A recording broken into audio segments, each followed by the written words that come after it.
जय हनुमान ज्ञान गुण सागर, जय कपीस तिहुँ लोक उजागर। माँ को बहुत आवश्यकता है जल की। यदि उस मुरली बजाने वाले के पास तनिक सा भी जल मिल गया तो उनके लिए अच्छा हो जाएगा। बालक, तुमने प्रथम प्रश्न का उत्तर तो अति उत्तम दिया है। अब मैं देखता हूँ मेरे द्वितीय प्रश्न का उत्तर तुम दे पाते हो या नहीं। मेरा द्वितीय प्रश्न है, ऐसी कौन सी वस्तु है जो परिवर्तनशील है? हनुमान, वृक्ष हो सकता है। उस पर प्रतिदिन पत्ते पात आते रहते हैं। नहीं तो धरती भी हो सकती है। जैसे वो धरती पहले हरी भरी थी, अब मरुस्थल हो गई है। शीघ्र उत्तर दो हनुमान, वहाँ सब व्याकुलता से प्रतीक्षा कर रहे होंगे। अब तो तुम यहाँ उलझ चुके हो हनुमान। जितना विलंब, जितनी प्रतीक्षा, उतना ही अच्छा।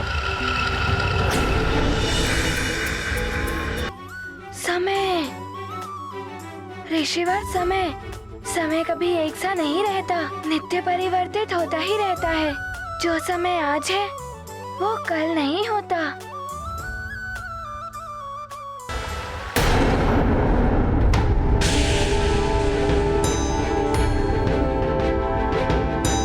क्या हुआ ऋषिवर, शीघ्र बताइए, मैंने उचित उत्तर दिया कि नहीं? शीघ्र बताइए ना ऋषिवर, मुझे विलंब हो रहा है। जल के बिना वहाँ नानी और सबकी कैसी दशा हो रही होगी। कुछ धुंधला सा प्रतीत हो रहा है। वो समय ही है जो परिवर्तनशील रहता है और तुमने पूर्णतया उचित उत्तर दिया है। मैं ठीक ही कह रहा था। कोई है वहां। प्रतीत हो रहा है कुछ भैंसें हैं वहां पर। चरवाहा भी है। चरवाहे के पास जल अवश्य होगा। अब मैं तुमसे अंतिम प्रश्न पूछता हूं। यदि इस प्रश्न का उत्तर तुमने उचित दिया तो तुम्हें यह जल भी प्राप्त हो जाएगा और तुम्हारा मित्र भी, और साथ ही ये पशु पक्षी भी जीवित हो जाएंगे। किंतु उत्तर देने में त्रुटि हुई तो तुम भी इन सब के भांति पत्थर की मूर्ति बन जाओगे। ऋषिवर, मुझे मेरी चिंता नहीं है। वहाँ मेरा पूरा परिवार कष्ट में होगा। मैं उनके कष्ट दूर करने के लिए कुछ भी कर सकता हूँ। आप शीघ्र ही प्रश्न पूछिए। तो बताओ, सबसे घना अंधकार क्या होता है जिसमें सब दिखते हुए भी ना दिखाई दें? सबसे घना अंधकार?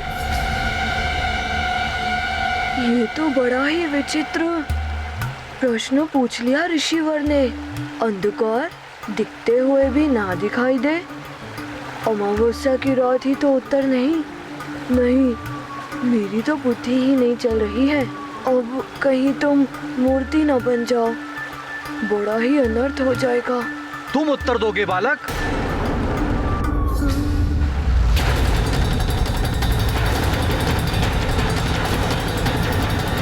हनुमान, मनुष्य के जीवन का सबसे बड़ा अंधकार है अविद्या एवं अज्ञान।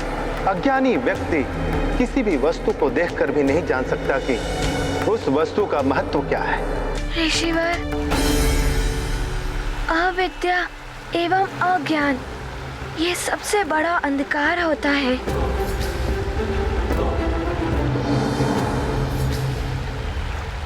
ऋषिवर, मैंने उचित उत्तर दिया ना?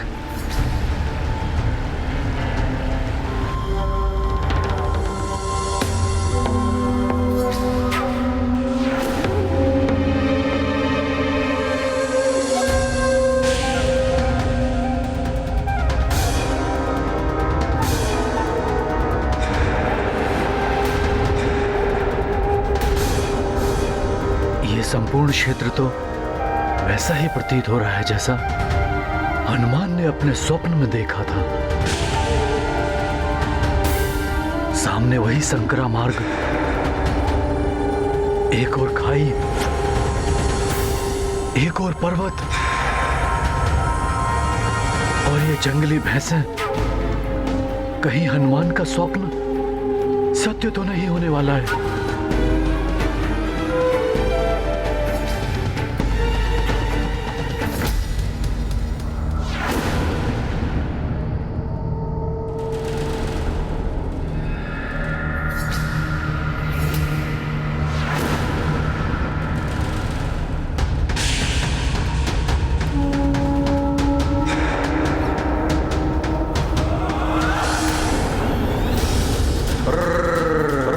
इसका अर्थ मेरी मृत्यु निश्चित है, जो भैंसों के रूप में मेरी ही ओर बढ़ रही है।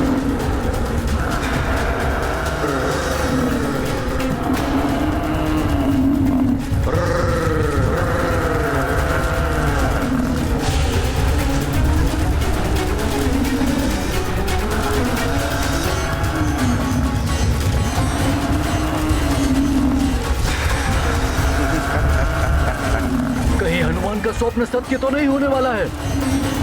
ऋषिवर, मुझे मेरे परिवार की चिंता हो रही है। शीघ्र बताइए ना, मेरा उत्तर उचित है ना? बालक, तुम्हारा उत्तर उचित है।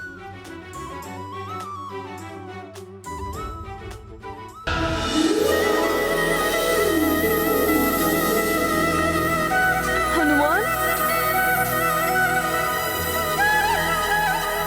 मित्र, मैं पुनः अपनी अवस्था में आ गया।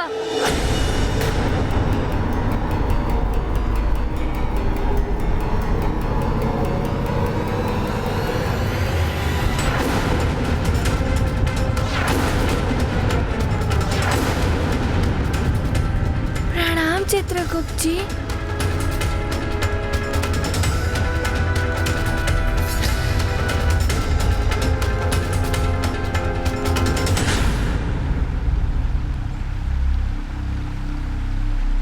अब तुम धर्मानुसार इस जलाशय के जल प्राप्त करने के अधिकारी हो गए हो।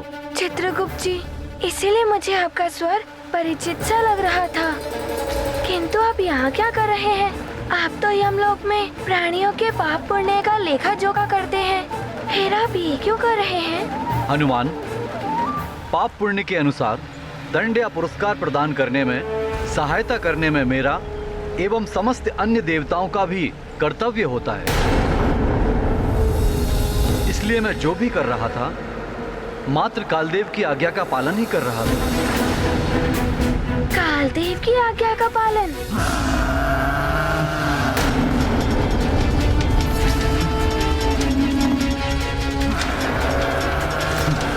जब तक हनुमान नहीं आ जाता, तब तक मुझे स्वयं को बचाने का प्रयास करना ही होगा। तुम्हें प्रश्नों में उलझाए रखने का आदेश मुझे कालदेव ने ही दिया था, ताकि तुम अपने पिता से दूर रहो और कालदेव उन तक पहुंच सकें। मैं ऐसा होने नहीं दूंगा। मित्रों, चलो।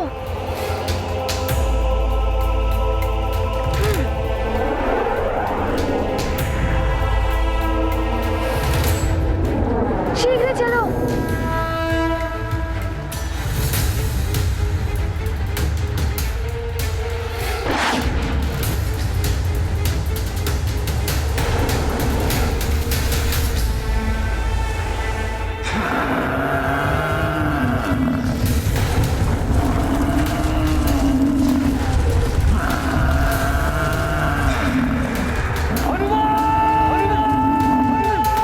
श्री की ध्वनि। ये तो स्वामी की पुकार।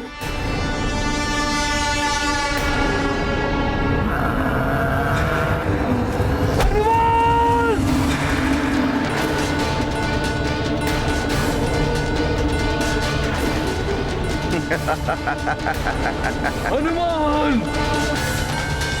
ये तो ठीक वैसा ही दृश्य है जैसा मैंने स्वप्न में देखा था। पिताश्री! हनुमान, देखता हूँ अब कैसे रक्षित करते हो अपने पिता को काल से। हनुमान, तुम कुछ नहीं कर पाओगे।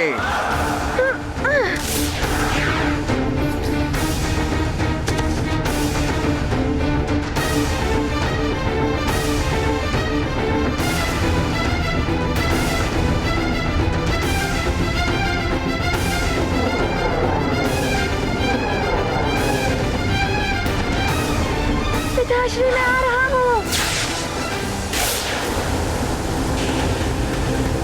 पिताश्री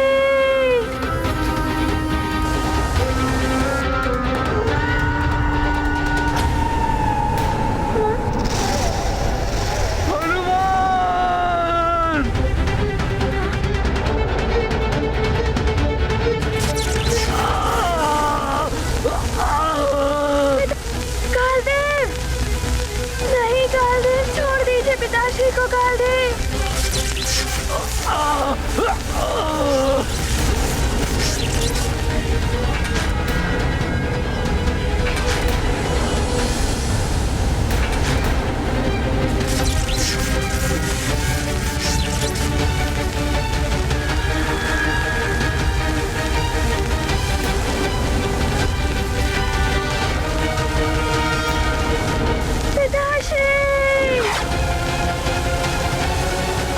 काल के दंड से कोई नहीं बच सकता।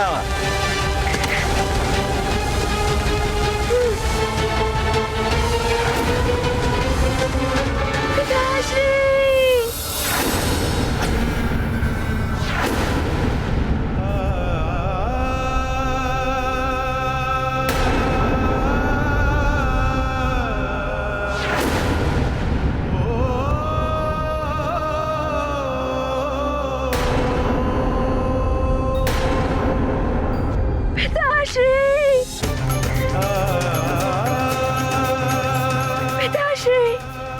उठिए पिताश्री, उठिए पिताश्री, उठिए, आपका पुत्र हनुमान आ गया है। उठिए पिताश्री, उठिए ना पिताश्री, आपका पुत्र हनुमान आ गया है।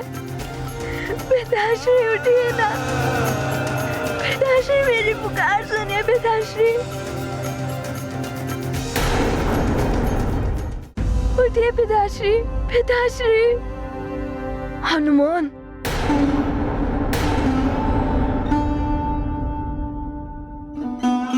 महाराज, देखो ना मित्रों, तुम्हारा स्वप्न सत्य हो गया हनुमान। नहीं नहीं, मेरा स्वप्न कभी सत्य नहीं होगा। मेरे पिताश्री अभी उठ जाएंगे। उठिए ना पिताश्री, आप उठ जाएंगे अवश्य। उठिए, मुझसे बात करिए।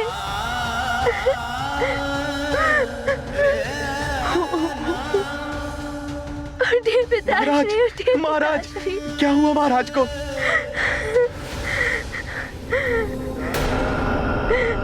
महाराज, ये तो अनर्थ हो गया युवराज। बहुत बड़ा अनर्थ हो गया। नहीं, पिताश्री को कुछ नहीं हुआ है। वो अभी उठेंगे, मुझसे बात करेंगे। उठिए पिताश्री, अपने नेत्र खोलिए। कालदेव, आप ऐसा नहीं कर सकते। मेरे पिताश्री को मुझसे नहीं छीन सकते कालदेव।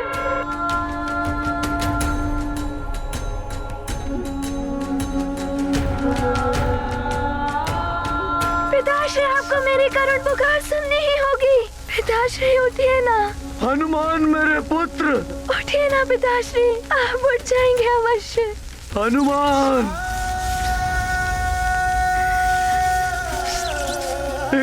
एक बालक को उसके पिता से दूर मत कीजिए। मुझे जाने दीजिए कालदेव। कालदेव, मेरा हनुमान रो रहा है। एक बालक को उसके पिता से दूर मत कीजिए। मुझे जाने दीजिए कालदेव। हनुमान। पिताश्री उठिए, पिताश्री। हनुमान मेरे पुत्र। अपने हनुमान से बात कीजिए पिताश्री, अपने हनुमान से बात कीजिए। केसरी, जब तक देह में प्राण होते हैं, संबंध तब तक ही होते हैं। आपके देह से आत्मा पृथक हो चुकी है। अब आपका उस संसार से या किसी भी प्राणी से कोई संबंध नहीं है। आत्मा हर मोह माया से परे होती है। आपके लिए भी उचित यही होगा कि मोह का त्याग कर दे, अन्यथा आप हर क्षण दुखी ही रहेंगे।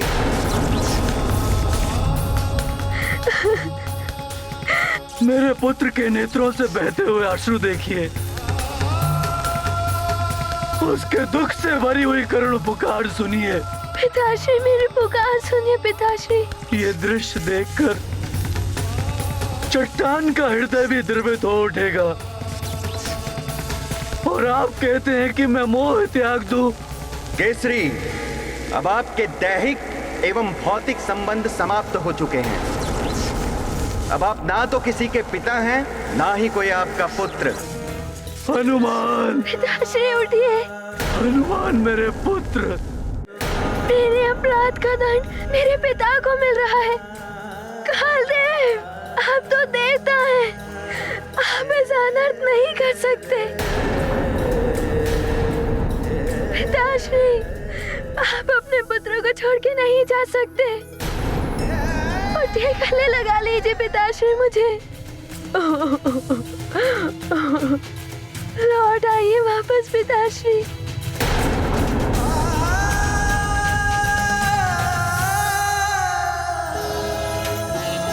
केसरी, अब आप विलाप करते हुए, रोते बिलखते हुए चलिए काल लोक। चाहे शांति को धारण करके चलें, किंतु अब आपका पृथ्वी लोक से संबंध समाप्त हो चुका है।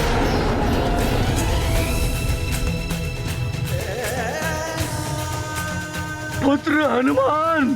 कालदेव, क्या मेरा दंड इतना बड़ा था जो आपने मेरे पिताश्री के प्राण ही हर लिए? मैं मेरे पिताश्री के बिना नहीं रह पाऊंगा। पिताश्री उठिए, लौट आइए पिताश्री। पिताश्री, पिताश्री,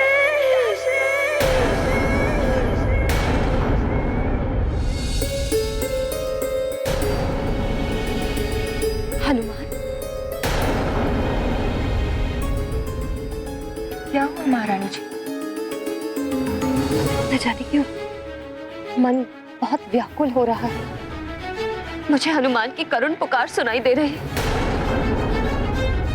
अवश्य कुछ अनर्थ हुआ है।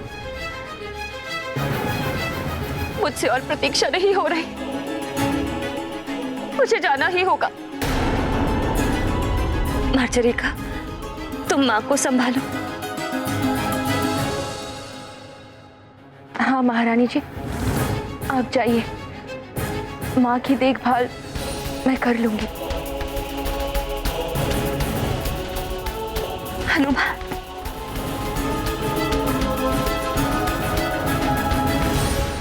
पिताश्री, नेत्र खोलिए पिताश्री।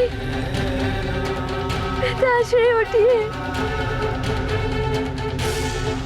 लौट आइए पिताश्री, लौट आइए। हनुमान छोटा सा बालक है, आपके बिना नहीं रह पाएगा। लौट आइए पिताश्री, लौट आइए। कालदेव, मुझे छोड़ दे कालदेव। नहीं, मत ले जाइए मुझे। कालदेव, छोड़ दीजिए कालदेव। पिताश्री, कालदेव ने मुझे आपका भी अपराधी बना दिया है। मेरे कारण आपके प्राण छिन गए।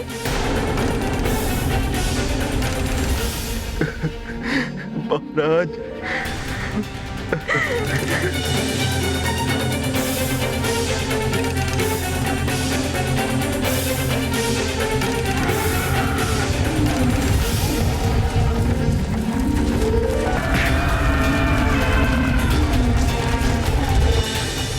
उस दुष्स्वप्न ने चेतावनी दे दी थी। पतंग ऋषि ने भी सावधान रहने को कह दिया था, किंतु मैं असफल रहा। लौट आइए पिताश्री, लौट आइए, लौट आइए पिताश्री, लौट आइए।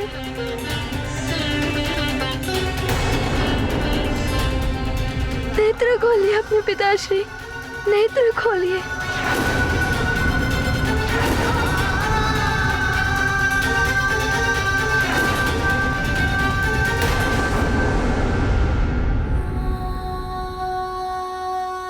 स्वामी, माँ, देखिए ना पिताश्री नेत्र नहीं खोल रहे हैं। देखिए ना माँ, पिताश्री को कहिए नेत्र खोले। स्वामी, स्वामी,